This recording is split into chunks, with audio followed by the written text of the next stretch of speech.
નમસ્કાર વિદ્યાર્થી મિત્રો, આજના લેક્ચરની અંદર આપણે ધોરણ 10 સંભાવના જે છે એમાં સ્વાધ્યાય 14.1નો દાખલો 14 છે એની વાત કરવાના છીએ। તો સૌથી પહેલાં જે છે આપણને આપેલું છે કે સરખી રીતે ચીપેલા 52 પત્તાની થોકડીમાંથી કોઈ પણ એક પત્તું જે છે પસંદ કરવામાં આવે તો પહેલું છે લાલ રંગનો રાજા હોય, પછી બીજું છે મુખમુદ્રાવાળું પત્તું હોય, ત્રીજું છે લાલ રંગનું મુખમુદ્રાવાળું પત્તું હોય, ચોથું છે લાલનો ગુલામ હોય, પાંચમું છે કાળીનું પત્તું હોય અને છઠ્ઠું છે ચોકટની રાણી હોય। એની આપણે સંભાવના શોધવાની છે। તો સૌથી પહેલાં આપણને ખબર છે કે કુલ જે છે અહીંયા પત્તા આપણને 52 આપેલા હોય છે। 52માંથી દરેક જે છે પ્રકારના પત્તા 13 હોય છે। તો 13 જે છે એ કાળીના થશે, પછી 13 જે છે એ ફૂલીના થશે, ત્યાર પછી 13 જે છે એ લાલના થશે અને ત્યાર પછી 13 જે છે એ ચોકટના થશે। હવે અહીંયા આપણને પહેલું પૂછેલું છે કે લાલ રંગનો રાજા હોય, તો લાલ રંગ જે છે ને એ બંને થશે, લાલ પણ થાય અને ચોકટ પણ થાય, તો બંને લાલ રંગમાં આવી જશે। તો સૌથી પહેલાં આપણે જે છે અહીંયા લખી દઈએ કે કુલ પરિણામ બરાબર 52 થશે, કે કોઈ પણ પત્તા જે છે એમાં આપણે ટોટલ જે છે 52 પત્તા આપેલા હોય છે। તો કુલ પરિણામ આપણા થઈ ગયા છે 52। સૌથી પહેલાં લાલ રંગના રાજાની વાત કરવામાં આવે તો એને કહી દઈએ ઘટના એ। તો ઘટના એ આપેલી છે કે લાલ રંગનો રાજા હોય, તો એના સાનુકૂળ પરિણામ જે છે એના સાનુકૂળ પરિણામ બરાબર, તો જો લાલ રંગનો રાજા જે છે ને એક આમાં રાજા હશે ને એક આમાં હશે, તો ટોટલ 2 રાજા હોય, તો સાનુકૂળ પરિણામ જે છે લાલ રંગના રાજા 2 હશે, એક લાલનો ને એક ચોકટનો। તેથી P ઓફ A બરાબર સાનુકૂળ પરિણામ છેદમાં થશે તમામ શક્ય પરિણામ। તો એના સાનુકૂળ જે છે એ પરિણામ છે 2 છેદમાં તમામ શક્ય પરિણામ છે 52, અને અહીંયા તમે છેદ ઉડાડશો એટલે 26 દુ 52 થશે, તો 26 આવી જશે છેદમાં, ઉપર કાંઈ જ નથી એટલે 1, તો 1ના છેદમાં 26 થશે। ત્યાર પછી જે છે બીજું આપણને પૂછેલું છે, જુઓ કે મુખમુદ્રાવાળું પત્તું હોય, તો ખાસ એ સમજી લેજો કે મુખમુદ્રાવાળા પત્તા એટલે શું, જેમાં મોઢું આપેલું હોય, એટલે કે ગુલામ, પછી રાણી અને રાજા। તો આની અંદર જે છે ને મુખમુદ્રાવાળા કેટલા હશે, તો 3 જે છે એ મુખમુદ્રા હશે,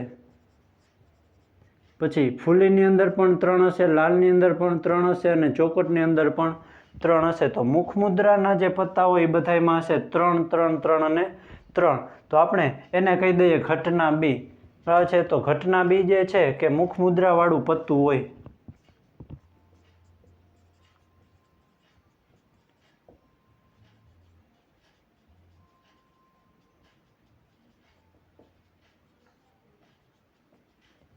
તો ઘટના બીના જે છે સાનુકૂળ પરિણામ થશે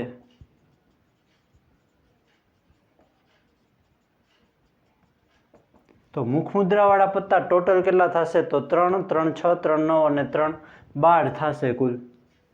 તેથી ઘટના બી જે છે એની સંભાવના, હવે હું અહીંયા સૂત્ર લખતો નથી, ઉપર જે છે સાનુકૂળ પરિણામ આવશે અને છેદમાં જે છે કુલ પરિણામ આવશે, તો 12ના છેદમાં 52 થશે।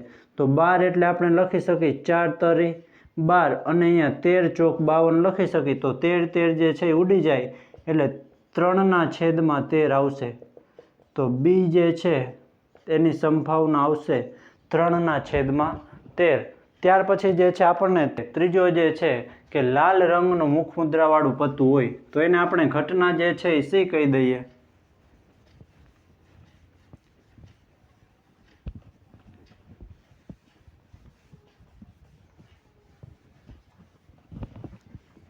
તો ત્રીજી આપણને ઘટના આપેલી છે એને કહી દઈએ આપણે ઘટના સી,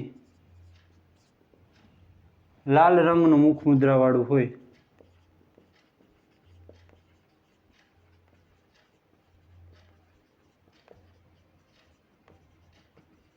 તો એના જે છે ઘટના સીના સાનુકૂળ પરિણામ થશે,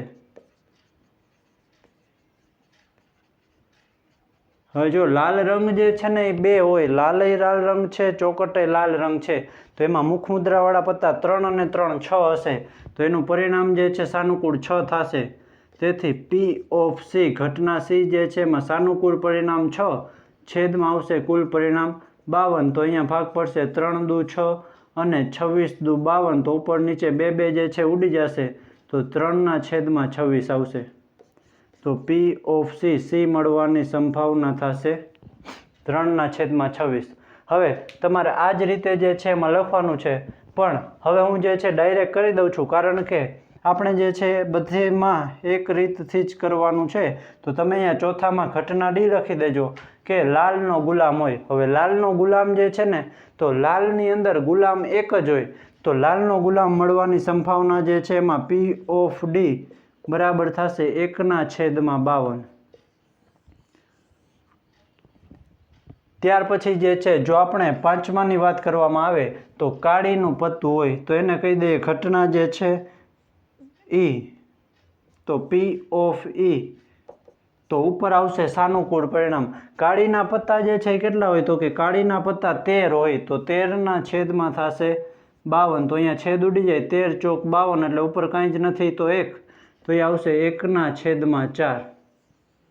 અને ત્યાર પછી જે છે છઠ્ઠાની વાત કરવામાં આવે તો એને આપણે ઘટના F કહી દઈએ કે ચોકટની રાણી હોય. તો ચોકટમાં જે છે 13 પત્તા હોય, એમાં રાણી જે છે એ એક જ હોય, તો ચોકટની રાણી હોય એની સંભાવના થશે 1/52. અને આ તમારે વ્યવસ્થિત જે છે ઘટના E નામ આપી અને સાનુકૂળ પરિણામ લખી અને પછી જે આપણે પહેલા બેમાં કરેલું છે એવી જ રીતે તમારે આમાં પણ બધામાં કરી દેવાનું છે.